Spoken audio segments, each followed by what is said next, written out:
अब एक बात को समझना ज़रा, इस प्रोबेबिलिटी को समझने के लिए यहाँ जो 10th क्लास की है, इसके लिए आपको कुछ बातें पता होनी चाहिए, ठीक है। वो क्या है ज़रा समझो। एक है कि एक्सपेरिमेंट, एक क्या है एक्सपेरिमेंट, समझ आ रहा है कि नहीं। एक टर्म हो गया एक्सपेरिमेंट, आपको पता होना चाहिए। दूसरा क्या पता होना चाहिए आपको, इवेंट, क्या पता होना चाहिए, इवेंट। और एक आपको पता होना चाहिए आउटकम, क्या होना चाहिए बेटा, आउटकम। कोई दिक्कत है? अब जरा समझो कि एक एक्सपेरिमेंट क्या है।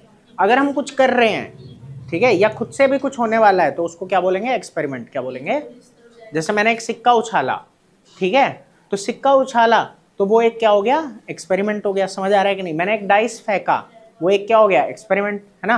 बहुत सारे पत्ते मेरे पास हैं, उनमें से मैंने एक कार्ड निकाला, ये क्या हो गया, एक्सपेरिमेंट। इतनी बात समझ आ रही है कि नहीं?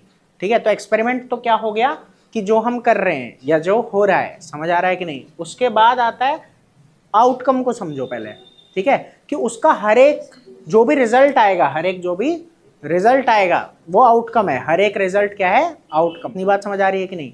जैसे एक सिक्का उछाला तो या तो हेड आ सकता है या तो टेल, तो ये क्या हो गया, आउटकम, ठीक है। जब एक डाइस को फेंका, ठीक है, तो क्या हो सकता है कि 1 से 6 तक जो नंबर आ सकते हैं, तो वो हर एक क्या है, आउटकम। 1 2 3 4 5 6 इस तरीके से। समझ में आई कि नहीं आई बात, कोई दिक्कत? ठीक है, उस तरीके से। अब एक बात है, इवेंट क्या होता है, इवेंट क्या होता है, ठीक है। तो इवेंट क्या होगा, हर एक आउटकम को इवेंट बोल सकते हैं, है ना, हर एक आउटकम। या फिर कोई 2 एक साथ या कोई 3 एक साथ, ये भी इवेंट होता है, ये भी इवेंट होता है। आ रहा है कि नहीं? ठीक है, तो यही है कि 1 और मोर, है ना, एक अकेला आउटकम भी इवेंट है, हो सकता है, या फिर ज्यादा एक साथ भी, ज्यादा एक साथ भी हो सकता है। समझ आ रहा है कि नहीं? ठीक है।